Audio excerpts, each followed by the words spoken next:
स्वागत है आपका। मैं रजनीश आपके सामने फिर एक कहानी लेकर हाजिर हूँ। आज की जो लोक कथा है वो एक डोगरी लोक कथा है जम्मू की, और उसका नाम है शेर का दिल। तो आइए शुरू करते हैं आज की अपनी लोक कथा, शेर का दिल। प्राचीन समय की बात है। एक ब्राह्मण था।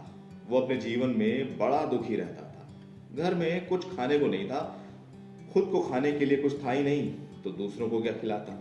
नाते रिश्तेदार भी उसी की इज्जत करते हैं जो जो आदमी धनवान होता है। इन सब चीजों से दुखी होकर ब्राह्मण ने कहीं दूर भाग जाने या किसी नरभक्षी पशु का आहार बन जाने की सोची। इसी सोच में डूबा हुआ वो घने जंगल की ओर निकला। शाम होने को आई।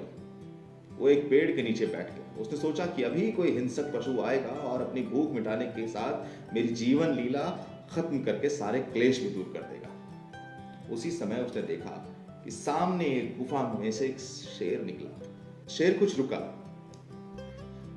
पेड़ पर उसका मंत्री हंस बैठा था, जो अपनी बुद्धि, अपने शील स्वभाव और दूध का दूध और पानी का पानी करने के लिए जग प्रसिद्ध है। शेर ने कहा, दीवान जी, आज तो शिकार स्वयं ही सामने आ गया।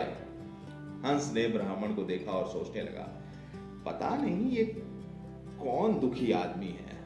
शेर ने कितने ही जीव मार डाले, आज इस ब्राह्मण को क्यों न बचाऊं। फिर शेर से बोला, मृगराज, ये ब्राह्मण आपका कुल पुरोहित है।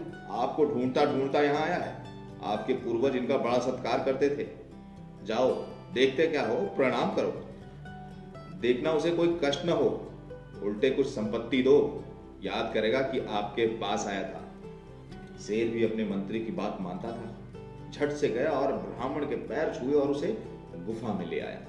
शेर ने उसकी आओ भगत की और फिर एक जगह दिखा दी, जहां से ब्राह्मण ने धरती खोदकर थोड़ी दौलत पाई और शेर से अनुमति लेकर घर लौट आया। धन दौलत मिल जाने से ब्राह्मण का दुख और दरिद्रता जाती रही। अब उसका रहन सहन भी अच्छा हो गया। घर में पशुधन, धन धान्य आ गया। अब वो रोज शेर के पास जाता और हर बार कुछ न कुछ ले आता। इस प्रकार वो काफी अमीर हो गया था। एक दिन ब्राह्मण की स्त्री ने कहा, तुम रोज कहते हो कि हमारा नया यजमान बहुत अच्छा है, कभी उसे अपने घर तो बुलाओ। इस महीने यजमान गुरु के घर का अन्न खाते हैं, तुम भी उन्हें निमंत्रण दो। बात ब्राह्मण को जच गई। वो शेर के पास गया और उसे खाने का न्योता दिया। शेर ने कहा, रहने दो, हम हुए जंगली जानवर, रात अंधेरे में ही आ सकते हैं, तुम्हें बड़ी असुविधा होगी।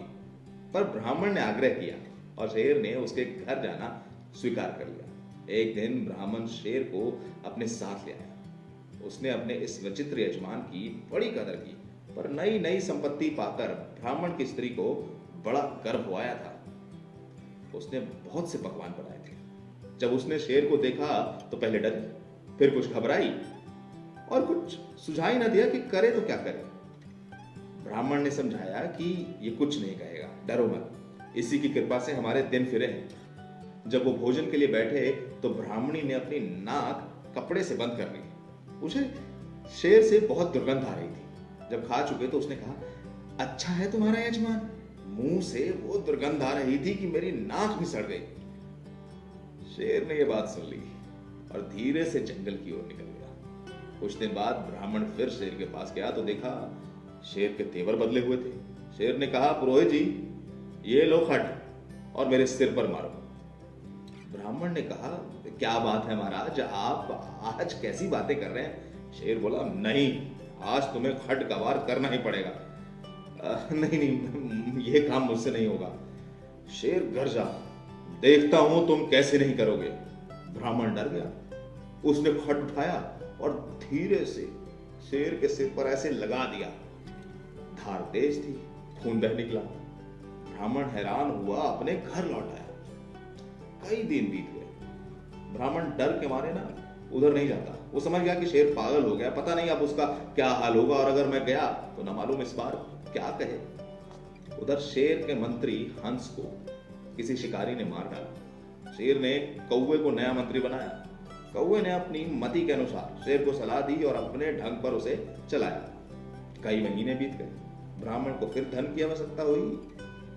उसने फिर शेर के पास जाने की सोची और एक दिन वो जंगल की ओर चला गया। शेर की गुफा के बाहर पास के पेड़ पर बैठा कौवा था। उसने जोर से कांव कांव करना शुरू किया और इस प्रकार शेर को सूचित किया कि शीघ्रता करो, शिकार फंसा है। शेर ने बाहर आकर देखा तो उसका अपना पुरोहित है। उसे हंसी आ गई। ऐसे ही एक दिन हंस ने भी उसको आने की सूचना दी थी। ब्राह्मण को शेर के पास बिना संकोच बैठे और बातें करते देख कौवे को बड़ा आश्चर्य हुआ। वो तो उसके मारे जाने की ताक में था। शेर ने ताड़ लिया और ब्राह्मण से कहा, देखो भला, मेरे सिर पर जो तुमने प्रहार किया था उसका क्या हाल है? ब्राह्मण ने देखा और कहा, महाराज, वो तो अब पूरी तरह भर गया है, अब ठीक है।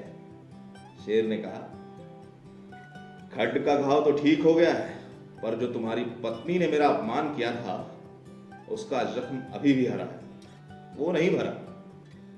ब्राह्मण के तो जैसे पांव के नीचे से मिट्टी निकल गई। वो चुप हो गया। शेर ने कहा, डरो नहीं, असल में ये है, हंसा थे सो चल बसे, काग बने दीवान। जाओ ब्राह्मण घर अपने, शेर किसका यजमान? पता नहीं ये कौवा क्या पाप करा दे। अब तुम यहां मत आना। ब्राह्मण ने सोचा कि जान बची तो लाखों पाए। फिर उसे आवश्यकता हुई तो भी उसने मुंह उधर नहीं किया।